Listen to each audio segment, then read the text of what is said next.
It's my privilege to introduce Kent Nash to the podium. Kent joined Freedom 55 Financial in 2011, working with the Newfoundland Financial Center. Kent is a passionate learner, completing his CLU designation in 2015 and his CFP in 2016. As the Managing Director for Atlantic, I've had the pleasure of working with Kent since 2017. In the last few years, Kent has moved out of the financial center, purchasing a 20,000 square foot building with an accounting firm. Last year, Kent finished as the top advisor with Freedom 55 in Atlantic, Canada, and has built his asset base to over 30 million. Kent is one of the most progressive advisors I work with, and you will do your practice a favor by listening closely to his words today. And you may have to listen closely, as Kent can talk really fast when he's fired up.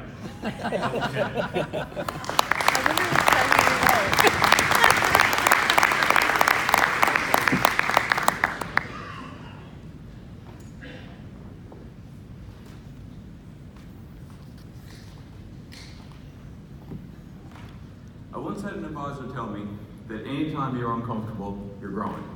Well, this is about as uncomfortable as I've ever been in my life, so I must be growing a hell of a lot right now. If I suddenly show up like 6'5", don't be shocked.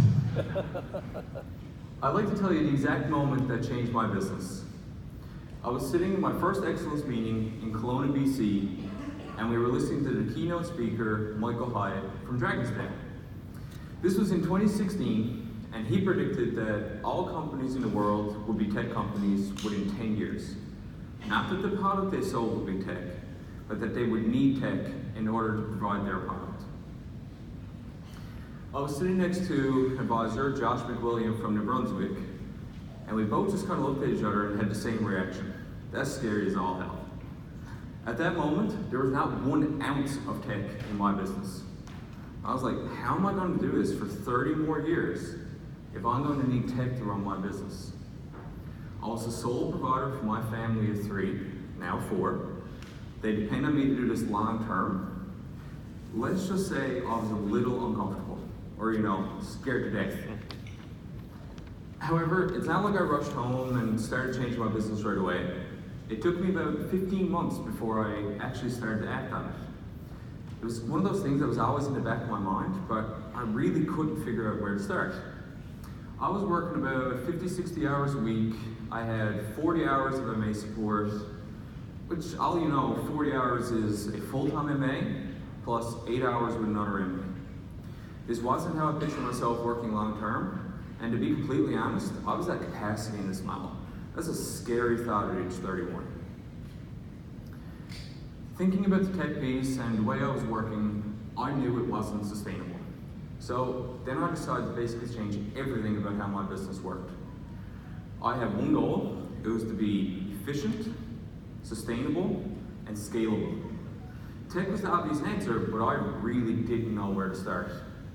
Through many, many discussions with my director, Peter Furlong, I decided to tackle the most inefficient headache first. Interacting with clients to book appointments. You guys all know how difficult and time-consuming that can be. The back and forth with clients, back and forth with your assistant, coordinating calendars, it can be a brutal process. The first thing I did was set up an online calendar. I met a marketing guy through a networking event that I wanted to discuss some ideas I have with, and he sent me a link to book a time. I was like, this is exactly what I need. So I looked at the program he was using, and I set it up super quickly. It only cost about $100 a year, and it was my first piece of tech. Immediately, I made a hard and fast rule with all clients that everything was to be booked through the online calendar. I instructed my assistant that was contacting clients to send them the link to book appointments. Anyone who called, we booked it through the online calendar for them. And anyone who sent me a text, I sent them back the link to book an appointment online. I went all in right away. Anyone who knows me and how I operate, I'm an all-in type of guy. It's either it's going to work or it's not going to work, but there's no question that I'm all in on any project I take on. It's been hands down a huge success. Not one client has complained. It is the #1 thing that they still rave about. They love the email reminders, but they really love the text reminders. I never get missed appointments, like actually never. It's also a great way to set your own schedule and actually have some control over your schedule and your time. But not everything I tried worked. Right after that, I tried another piece of tech in collaboration with my marketing guy. And I thought, guaranteed, this is going to work. Spent about $5,000 on it, and it provided absolutely zero revenue. There was not one thing came from the period. So over the last 2 years, it was definitely not all roses. Lots of wasted time, lots of wasted money. Next, I created an email birthday list. Birthday cards are kind of an old school thing in our business. Some people still use them, and I like the thought of them, but I really wasn't willing to spend like $1,000 on stamps and birthday cards and the time it takes to get them out the door. So I decided to try and figure out how to do it for free. I had my marketing guy create a nice little graphic, like a birthday card that I could email out, and then I set out to figure out how to do it. It took me 4 days. Like literally I did nothing else for 4 straight days. It was the only thing that I did. I had this quality, I don't know if it's good quality or bad quality, but it's quality I have where if I have a puzzle that I believe I can solve, I'm not able to move on to something else. I have to try to figure out how to figure out that puzzle. And like I said, I don't know if that's a good thing or a bad thing. All of this was before we had Salesforce. So I had to connect it to Outlook. I data entered all the birthdays into Outlook, spoke with a few programmers with the different programs I was using, and they told me their software wasn't ready for what I wanted to do with it. That really wasn't good enough for me. I had to figure it out. Once I started down the road, there was no going back. So I figured it out. And I even sent them off the instructions on how to do it, but that's a different story. Do I think the birthday card email provides me any real revenue? No. Was it worth the 4 days? 100%, no question. The main thing I took from it is I learned how to manipulate the software to do what I wanted it to do. And it gives me another touch point with clients. Every year, that's free and completely set and forget. I get thank you emails from clients once a week, once every 2 weeks, guaranteed. I didn't even know it was their birthday.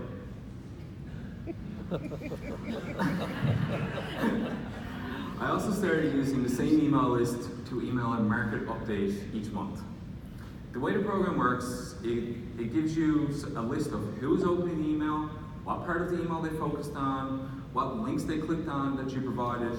Like, I don't use that data a whole lot, but it is kind of neat to see who you're engaging with your emails.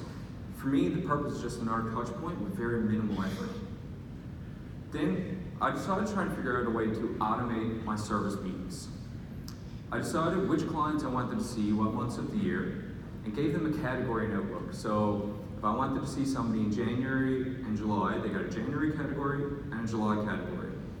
Using that program, I was able to create a list for each month of the year to clients I wanted to see. I just had to send an email and the first of the month to the appropriate list. It was a little manual, but it wasn't too bad. Next, we got Salesforce. And I was like a kid in a candy store at this point. I could see the new levels my business was reaching. The tech I was using was really enhancing it.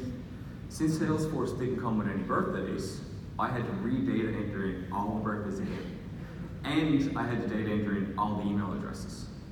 Some would say that's super labor intensive, and I really couldn't agree more. It was super labor intensive, but it's not a repeatable task. Once it's done, it's done. One of my rules that I created early on, and I don't even know why I created it, but I did, it was, if something is labor intensive and repeatable, it's not sustainable. But if something is labor intensive and it's not repeatable, now it has some real value. I always got to keep that in mind. Basically, every bit of work I'd done with Outlook, I completely erased in a couple of days. You need to be willing to cycle through old technologies.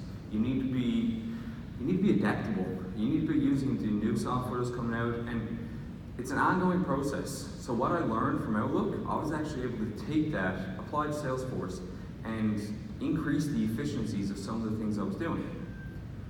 One of the major upgrades I made once I got Salesforce was updating my service email system. I now have it set up so that There is one email list. Clients are added and deleted on that list based on whether they become clients or non-clients in Salesforce. That happens automatically. And they get an email sent to them on the first of the month that's been assigned to them. So while most of us are spending the end of August, beginning of September, trying to figure out who they're going to see, getting their assistant to contact those clients, all this stuff, I literally sit back and wait for an email to be sent out at 9 a.m. on September 1st, October 1st, November 1st. This happens automatically. All of these things get many touch points with the client throughout the year, and it costs me no time and no money. They all get a birthday email. They all get a service request email, at least one, some clients up to 4, and it includes a link to book an appointment with me. Then they also get a monthly market update every month and includes a link to book a time with me. No client can ever say that I didn't provide them ample opportunity to reach me. I have a full track record of who received each email, when they received it, and who opened it. From a servicing standpoint, I have one of the most compliant books on the planet. At the same time I started all this change, I bought a building with an accounting firm, and I refused to pay rent to house files. That was a complete waste of money. So I put every file in my office, and it looked terrible for a few months. But with the time I had saved on these processing efficiency, my assistant was able to take that time and scan in all of my files. We are now 100% electronic filing, and everything is stored on OneDrive. In fact, one of the things I'm working on right now is giving clients access to their own files. So they will have live access just like I do. It's not that I don't think clients are going to get real value from that, but for me, it ensures I am always compliant. I can provide fund facts, disclosures, copies of applications, and it's going in their file at all times. They can always log in and see it. Again, it's more about compliance, but for another thing for me, it provides complete transparency with my clients. There is nothing hidden. While I was making the tech transition in my business, I was also changing something else. I was transitioning my business from a transactional-based business to a planning and process-based business. I decided to try to reduce the number of meetings I was having with clients to achieve their goals. Basically, I was able to cut them in half. I started with a 3-meeting process. First meeting was to transition my clients to fee-based. Second meeting was to complete the retirement plan, and the third meeting was to just design their insurance plan. The reason I'm able to do this meeting, this process in the 3 meeting is technology. During the first meeting, I complete all paperwork while the clients are with me. We complete all paperwork together on a TV screen that's hardwired to my desk. It allows me to very quickly flow through paperwork because they're able to provide answers in real time. They see the entire form. My printer's on my desk for ease. There is no duplicate conversations. The clients see the paperwork being completed, they see me fill out the funds, it provides complete transparency, and it removes any doubt, giving the client complete ownership over what they're doing. During the second meeting, I complete the retirement plan. Have any of you ever used the presentation mode in NaviPlan to build a retirement plan? It's absolutely fantastic. It's something my director turned me on to. It breaks down a complicated plan into an 18-page Q&A presentation. It removes all ambiguity about collecting data. The old approach is to collect the data, build a plan, and then present it to a client. In my approach, my clients see how the plan is built and where they are at that moment in time. They get the result the same time I do. Because of this, they also open up and expose their entire financial lives to me, which allowed me to bring in more new money than I ever have before. Third meeting is all about insurance. Now that we have the retirement plan complete, I can build the cost of insurance into the plan and show them how it fits and why they need it.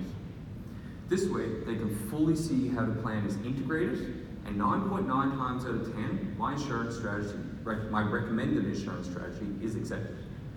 Because of this, it has allowed me to build more comprehensive insurance strategies. It's really actually been a very cool experience getting clients to that point. But while all that sounds great, and I do love where my business is right now, and I love the result, it was a really rough transition. By not doing any insurance until the third meeting with existing clients, sometimes it took the better part of 2 years to get them to that point. I sacrificed a lot of short-term cash along the way. Not to mention, going fee-based and getting paid quarterly also very directly affected my bank account. But again, it is better long-term. My overall residual is higher, but when you're the only income provider in your house and you get paid quarterly, it can be pretty rough. But in 2016, I was working 50, 60 hours a week, had 40 hours of MA support. I was bringing in about 1.5 million of new money per year, and I was hitting about $300,000 of revenue. Now, at the end of 2019, I work 35 hours a week. Only 4 hours of my MA support go to direct admin. I'm now bringing in about 5 million new money per year, and I will definitely surpass my $300,000 revenue marker this year. I expect the revenue to continue to increase now that the tech has been built, and 61% of my clients have been transitioned to fee-based and have their retirement plans complete. That means I reduced the total working hours of 100 hours per week to 39 hours per week to accomplish the same level of revenue, significant decrease in expense, tripled the amount of new money I'm bringing in. It's really been incredible. Because of the change in my business, I just had the best summer of my adult life. I took every Friday off, and I spent it with my family. I'm a huge CrossFit guy, and I always had a bucket list item of completing a triathlon, so I was able to use that fitness from CrossFit, and I completed my first triathlon this summer. I ended up doing 3. My family is my why. They are the reason I do anything. My number one role, and the one I cherish the most, is husband and father. Seth is 4, loves hockey, just started kindergarten. Darian is 2, listens to absolutely nobody, and just started daycare. My wife and I will be married 10 years in a few days, and there is no chance I would be where I am without her unwavering support. Anyone can make this change. I use all the tools provided to me by Freedom. I strongly encourage you to lean on your directors, your managing directors, your admin team, Peter Furlan, Mike Erling, Susan McLean. They've been invaluable to me and have fielded some really ridiculous questions over the last 2 years. While some people will pay for a different version or a similar product to what Freedom is providing you, I cannot wrap my head around that. I merely took some additional software and enhanced the product they're providing. I only spend about $1,150 per year on tech. I had no roadmap to follow, but I did just provide one for you. Technology is quite literally at our fingertips. You need to identify your most inefficient headache first and make yourself uncomfortable. What is your why?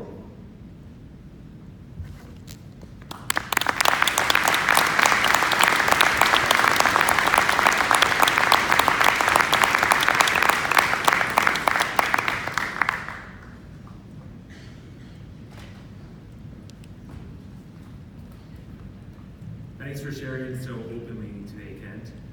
I'm happy to share that a donation will be made to the St. John's SPCA in recognition of your generosity with your time today.